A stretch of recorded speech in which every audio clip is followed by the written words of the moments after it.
Hello, finally পুজোর shopping ডান। এর আগের একটা পার্টে তোমাদের সাথে শাড়ি কেনার একটা ক্লিপ শেয়ার করেছিলাম। পুজোর জন্যই কিন্তু শাড়িগুলো কিনতে গিয়েছিলাম, বাট সেই দিনে আমার কোনো কিছুই কেনার ছিল না। সবার জন্য শাড়ি কেনা হয়েছিল, বাট আজকে আমি কমপ্লিটলি নিজের জন্য কেনার জন্য একটু চলে গেছিলাম। আর তার জন্য আমি আমার বাড়ি থেকে আমার বোন যেখানে থাকে ব্যারাকপুর গিয়েছিলাম।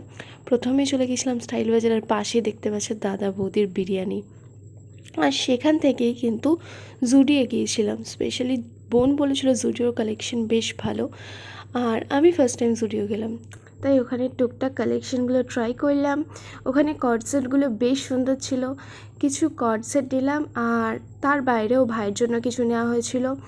আর সেখানে কর্ডসেটগুলো পছন্দ করে আমি আর আমার বোন দুজন মিলে ভালোভাবে ট্রাই করে নিলাম, কেমন লাগছে দেখলাম। আর তারপরে সেখান থেকে দাদা বৌদি ছেড়ে ডি বাপি চলে গেলাম বিরিয়ানি খেতে।